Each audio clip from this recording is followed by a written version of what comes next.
Good day everyone! Welcome for another video.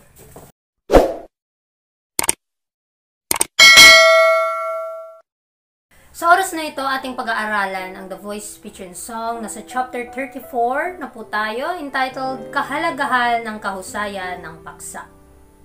Sabi dito, bilang mga manggagawa para kay Kristo, sa pamamagitan ng masigasig na pagsusumikap, ang lahat ay maaaring magkaroon ng kapangyarihang magbasa ng malinaw at magsalita ng buo, malinaw, bilog na tono sa kakaiba at kahangahangang paraan. Sa paggawa nito, maaari nating lubos na mapataas ang ating kahusayan bilang mga manggagawa para kay Kristo. Dito mga kapatid, sa ating pinapag-aralan ay talagang sumagsikap po tayo na maging epektibong manggagawa ng Panginoon. At habang tayo ay sumasabak sa pagsasanay na kung saan ay inihahanda po natin ang ating mga sarili para po sa kanyang gawain, para po tayo ay maging isang tunay at epektibong manggagawa. Kailangan basahin natin ng malinaw ang mensahe at sa bawat detalye ay atin pong maipabatid at maihatid sa mga tao ng may pag-ibig at pananampalataya. Ang bawat Kristiyano ay tinawag upang ipaalam sa iba ang hindi masaliksik na kayamanan ni Kristo. Kaya nga, dapat niyang hanapin ang pagiging perpekto sa pananalita. Dapat niyang iharap ang salita ng Diyos sa paraang makapagpapapuri nito sa mga nakikinig. Hindi nisenyo ng Diyos na ang kanyang mga daluyan ng tao ay magiging bastos. Hindi niya kalooban na maliitin o pababain ng tao ang agos ng langit na dumadaloy sa kanya patungo sa mundo.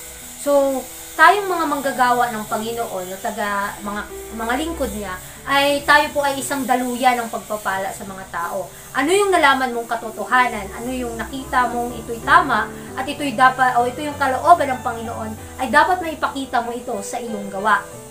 At nais ng Panginoon na tayo ay kanyang gamitin na maging upang ang katotohanan ay dumaloy sa mundong ito na kahit punong-puno ng kasalanan, korupsyon, at iba't ibang mga hindi kanais-nais na mga gawain ng mundong ito ay patuloy nating gawin ang kalooban ng Panginoon.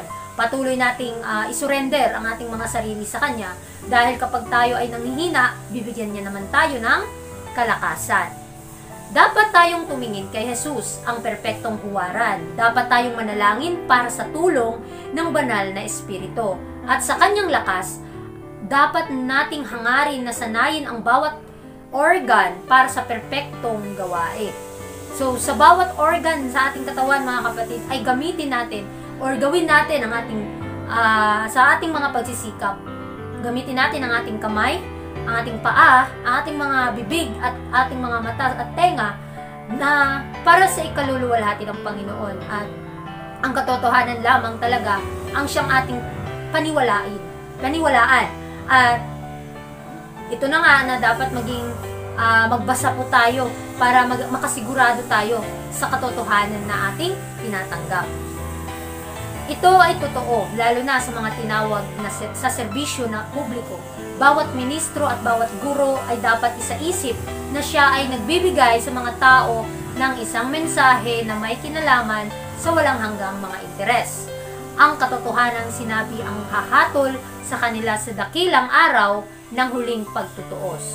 Mga kapatid, sa ating gawain dito sa mundo ay nililista po yan ng ating mga guardian angel doon sa langit. At ano yung mga inihasik nating binhi dito sa mundo, mabuti man ito o masama, ay aani din po tayo. At kailangan maging perfecto po tayo sa lahat ng ating mga salita, sa ating mga iniisip, hihingin natin ang gabay sa Panginoon, sa ating mga gawain, para tuloy-tuloy po at walang hahadlang sa kalooban ng Panginoon. At sa ilang mga kaluluwa, ang paraan ng naghahatid ng mensahe ang magpapasya sa pagtanggap o pagtanggi nito.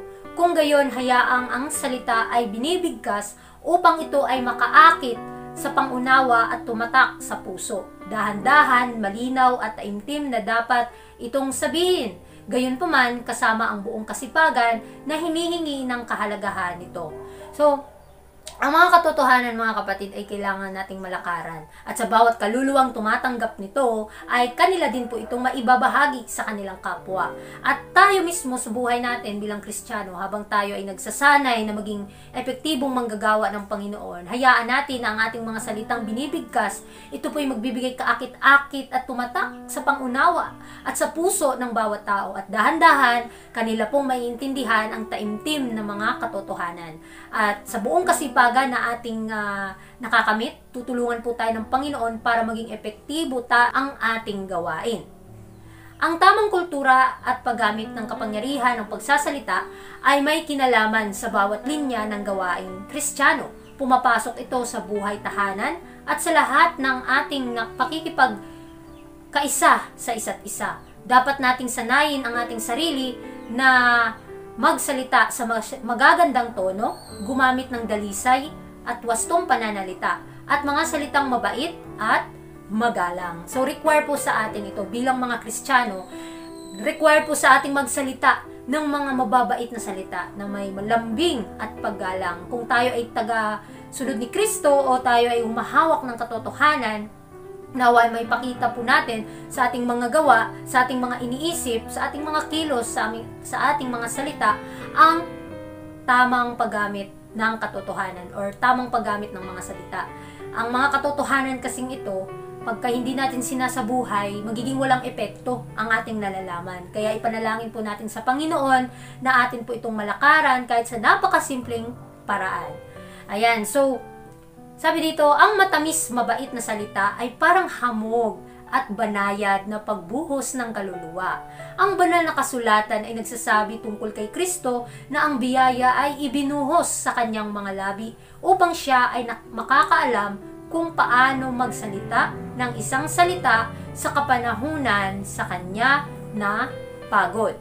At inaanyayahan tayo ng Panginoon naway laging may biyaya ang inyong pananalita, upang makapagbigay ng biyaya sa mga nakikinig.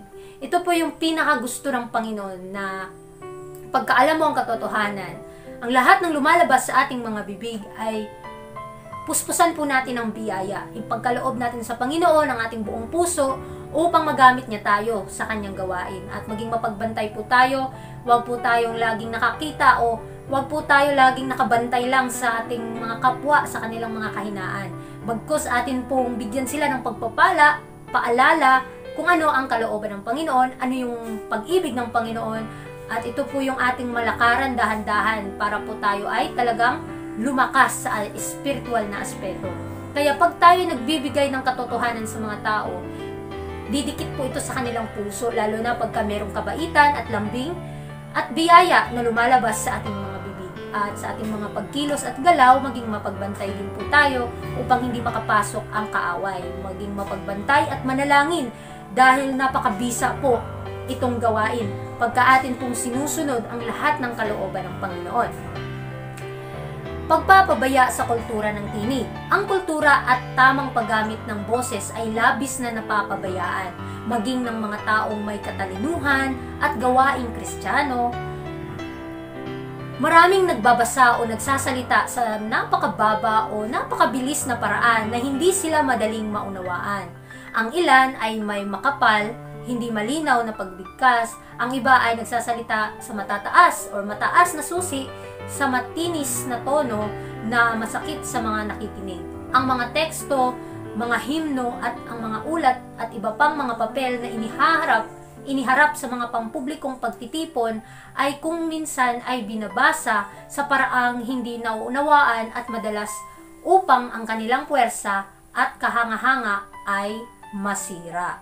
So mga kapatid, maging mapagbantay din po pala tayo kung paano nating maihatid ang katotohanan sa mga tao, paano natin ito ibinabahagi, paano natin ipinapakita ang karakter ni Kristo sa mga tao. Ipanalangin po natin na ang lahat ng ating pagsisikap ay hindi masasayang, kundi bigyan natin ng kahulugan, bigyan natin ng katotohanan ang ating mga kakilala, ang mga tao sa ating paligid na may puwersa at may kahanga-hanga at may kabanalan as usual sa buhay natin bilang Kristiyano dahil nakikita po ito ng mga tao.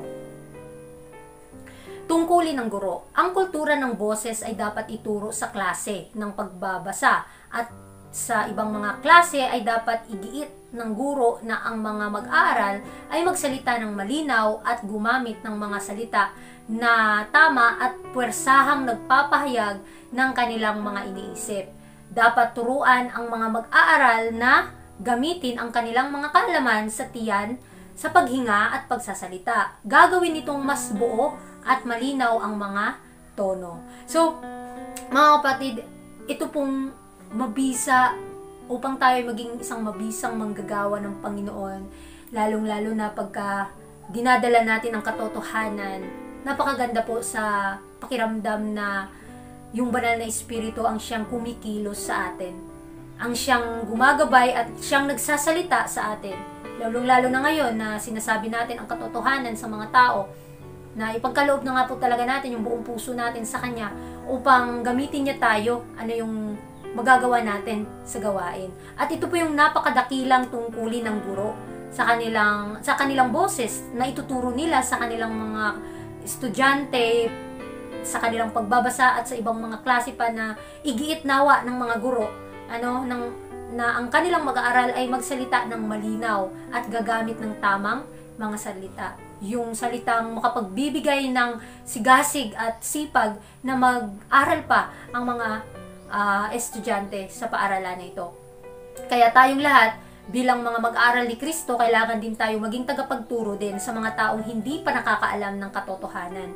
Huwag po nating sasayangin ang talento na pinagkaloob sa atin ng Panginoon, sa ating mga salita, sa ating mga gawa, sa ating mga pagsulat, ano yung mga interest o ano yung nagbibigay sa atin ng interest sa pagsulat ng mga katotohanan. At sa pag-compile ng mga katotohanan ng Panginoon, ito po ay ating maibabahagi sa mga tao. Lalong-lalo na pagkagagawa tayo ng mga sariling topiko sa kaligtasan, at ito po ay maibahagi natin ng tama at may kabanalan.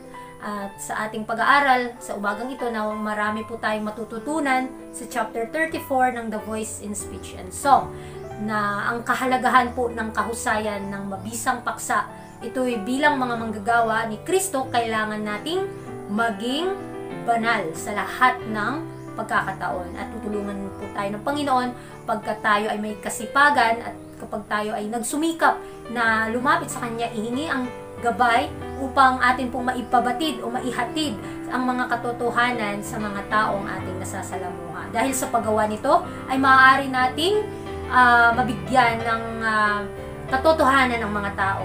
At sa pagbibigay nito, tayo din po ay natututo, tayo din po ay nakakatanggap. At more than pa ang ating matatanggap, pagka binibigay nga natin sa iba ang meron sa atin. Lakaran po natin ang katotohanan dahil ito po ay napakabisa na ating maibibigay ang katotohanan pagka atin po itong nalalakaran. Kaya muli maraming salamat po sa inyong pakikinig, at hanggang dito na lang ang ating pag-aaral.